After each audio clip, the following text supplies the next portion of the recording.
licensing examinations, and study materials. In this section, we are going to discuss the format and content of the licensing examination, as well as the study materials and preparing for the examination.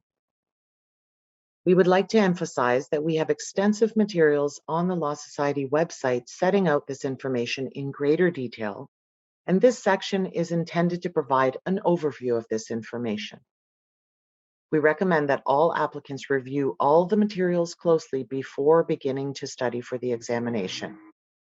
Candidates are required to successfully complete the required licensing examinations as part of their licensing requirements. The exams measure performance on a pass-fail basis and assess whether a candidate has met the minimum standard of competency required to be licensed in Ontario. All items on the licensing examination are in multiple choice format. You must choose the best answer from 4 possible options provided. Each item has only one best answer, and you will receive credit only when you have selected the correct answer. Scores equal to or higher than the established passing mark receive a pass result. Scores lower than the passing mark receive a fail result. The licensing examination is 4 hours in length and is comprised of a total of approximately 160 multiple choice questions. Each examination is comprised of 2 parts, each of which is 2 hours in length. There is a 30-minute break between part 1 and part 2. Typically, there are exam sittings held in the summer, fall, and winter of each licensing year. The initial licensing examination and study materials fee payment deadline is posted online and is included on the invoices that you've been sent if you've already applied. The examinations are open book and self-study. The examination study materials are aligned with the required entry-level competencies that have been designed to support the self-study process. The competencies are listed on the Law Society's website, and candidates are strongly encouraged to review each competency as part of their preparation. It's worth noting that every question you will see on the licensing examination is associated with one of the listed competencies and is related to information that appears in that year's licensing examination study materials. While the examinations are currently administered online, you are still required to bring in a paper copy of the study materials for reference during the examinations, as accessing digital copies of the materials is not permitted during the examination. Before the examination, once you provide the required documentation and fees and meet the registration deadline, the Licensing and Accreditation Department will provide you with the information to schedule yourself with the exam provider. The message that will be sent to you will include the link with which you schedule your licensing examination with the provider. The Law Society does not select or assign the specific date and time for your examination within an examination window. You must do this yourself through the provider, and you must do this by the deadline posted online. The study materials for each licensing year's licensing examinations become available in the spring. Candidates who have paid for their study materials by the payment deadline for the summer exams will be able to access the study materials once they become available in the spring. Candidates are expected to access a PDF of the materials within their online account under the My Examination and Study Materials section. These tabs are to the left of your screen when you are logged into your account. Please remember that even if you study from the digital materials while you're preparing for the examination, you will not have access to digital study materials during the examination. Therefore, if you want to be able to refer to the materials during the examination, you must ensure that you print a copy of the materials and have that paper copy in the examination testing area for you to refer to. Students do not have access to the digital materials during the licensing examination sitting. The examination software will lock down your computer during the exam, so the only thing that you will be able to access on your computer is the licensing examination itself, and you are not permitted to access a second computer during the examination. Candidates must review the rules and protocol for the licensing process examinations to understand the technological requirements to write the licensing examination and the relevant rules of conduct expected of candidates before, during, and after the licensing examination sitting. Candidates who are registered for an examination must also participate in a pre-check process to ensure that their internet and equipment are sufficiently stable and up to date so that the risk of technological or other concerns before or during the licensing examination is reduced. The website also contains information on the steps to take on the day of the licensing examination. If you review the information in advance and ensure that you meet the various technological requirements, you should reduce the incidence of technological challenges on the day of the licensing examination. It is also important to note that you must meet the testing area requirements that are posted, which includes having clear walls and only the permitted items available. Please pay careful attention to prohibited actions as the consequences for not meeting the requirements can be quite serious. The exam is held in a location of your own choosing on your own laptop. The location must be quiet and private, and more specific information on selecting an appropriate site to complete your online exam is available online, along with a short video from the proctoring company relating to how to set up your testing area so that it complies with the posted requirements. If close to the day of your exam you find you are unable to write, you must defer your examination by sending a deferral form to the Licensing and Accreditation Department by the posted deadline for deferrals. The deferment form is available on the website under the Fees and Forms heading. You must submit this to the Licensing and Accreditation Department to ensure that your sitting is moved to the future sitting that you select. If you defer by the deferral deadline, any licensing examination fees paid will be transferred to that future sitting. Study strategies. We're now going to speak about key strategies and considerations to help you prepare for writing a licensing and examination. Candidates often ask our department how they can best prepare for the exams in terms of study strategies. The short answer is that you should probably use the study habits and methods that have helped you succeed thus far. There's no one best way to prepare for these exams, and the best way for you is the one that works for you. In our experience, there are almost as many studying styles as there are candidates who write the exam. As you are aware, the licensing examination is open book. There may be a misconception that you don't need to study as much for open book exams, since you're permitted to bring your materials into the examination testing area. However, this type of examination requires you to analyze and apply knowledge in specific situations. So you do need to fully understand the content and be very familiar with the study materials before you write the exam. You don't want to waste your valuable time during the exam searching through your study materials or other documents you bring with you. Rather, you want to devote your time to carefully reading each question and choosing the best answer. Although each of us learns and studies differently, there are some techniques that seem to work better than others. Consider taking a systematic approach that includes, number one, a study schedule so that you can organize your study time efficiently. Number two, effective reading and note-taking so that you'll remember what you've learned when you are writing the exam. Number three, organization of your materials in light of the open book nature of the exam. And number four, practice questions. There are some practice questions available through the online examination software.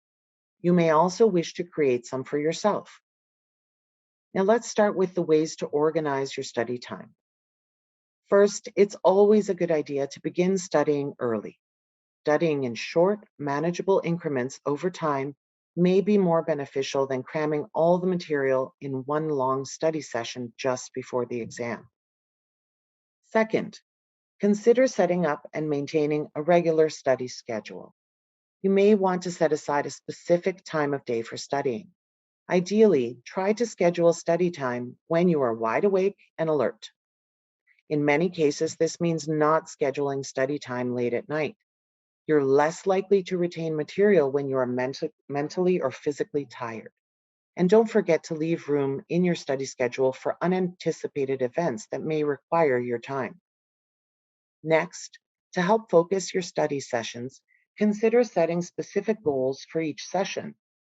For example, you might decide to study a specific chapter or review the rules and guidelines relevant to a particular topic during a designated block of time. Taking breaks during study sessions is also a good idea. Studying requires a mental effort, so take breaks as part of your study session. For example, after studying for 50 minutes, you might want to take a 10-minute break.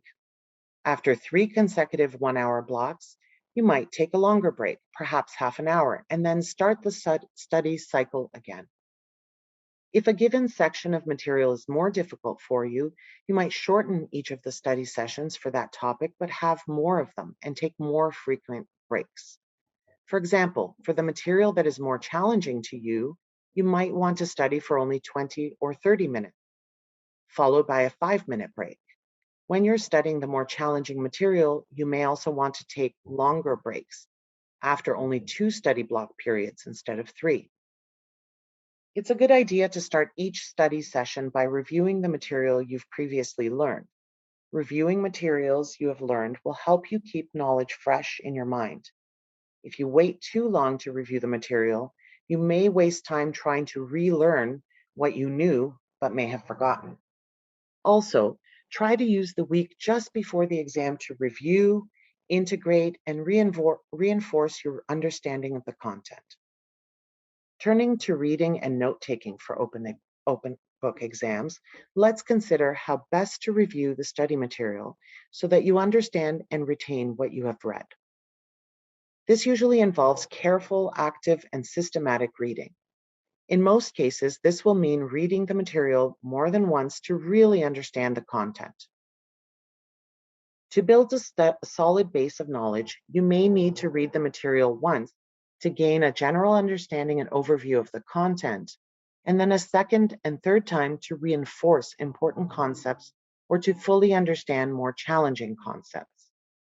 You may want to take the opportunity during these subsequent reviews to consider what types of questions you could be asked about each concept and competency, and to consider how different concepts and competencies interact and overlap with other content.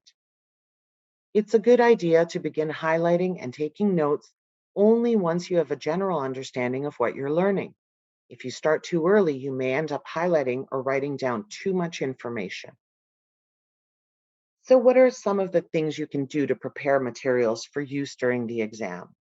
The goal is to organize your materials so that you can quickly access relevant information. Prior to the examination, take some time to make your study materials as user-friendly for you as possible. We have 3 suggestions for organizing your physical material. 1, use tabs or a color coding system to delineate certain subject areas and key topics. 2, prepare short, manageable summaries on selected topics. Finally, create an index or a table of contents listing key topics in corresponding pages. The point of these strategies is to help you quickly find information in your materials during the examination. So choose the method that works best for you. As you're organizing materials in the way that suits you best, bear in mind that some concepts cut across several areas of law. Lastly, don't forget to take some time to review the sample questions available on the software. Those sample questions will give you an idea of the types of questions that will be asked, the type of thinking required, and the degree of difference between correct and incorrect answers. As mentioned, once you've reviewed those sample questions, you may want to try to create some for yourself as you pass through various sections of the material. Then, a week or 2 later, go back to the questions you created and see if you remember the answers without having to take the time to look up the information. It's also important to prepare psychologically for the licensing examination. It's common to feel some anxiety before, during, and after the exam. If you start to feel overwhelmed, consider taking slow, deep breaths to relax. Calming yourself physically will help calm you emotionally. The calmer you are during the examination, the better you'll be able to concentrate. And also, don't forget the basics: getting enough sleep and exercise, maintaining good nutrition, and being active in other areas of your life, whether socially, physically, or intellectually. Knowing and understanding your material thoroughly and being well prepared will likely prove to be key features for a successful attempt at the licensing examination. On examination day, please be sure to review the website for important information regarding the day of your examination. Be sure to be on time to connect with your proctor on the scheduled date and time of your exam. This is important not only to ensure that the examination is administered smoothly, but also to give you a chance to get settled in your surroundings and relieve any anxiety that may come with having to write a licensing exam. It's important to be mentally prepared not only for the licensing examination itself, but also for unexpected circumstances that may arise. The Law Society identification card will be what you will show on examination day to your proctor in order to check in and begin your exam. It identifies you as a candidate in the process and includes your unique, confidential candidate ID number. You must keep your card and ID number private and secure. Your Law Society identification card will be mailed to the address on file with the Law Society, so I encourage you to check your online account and verify your address to ensure that it's correct and always up to date. Other items are also mailed to the physical address on file with the Law Society, so please update the address if you move. After the examination, please note that the anticipated timing for the posting of results is set out on the website. Note that results will not be released until approximately 6 to 8 weeks after the test window concludes. We will send your results to your online licensing account. Because your results are sent through your online account, you should ensure that you do not share information about your account with others. You will receive an email notifying you that your results are in your account, so there isn't a need to follow up with the office and check whether the results are out yet.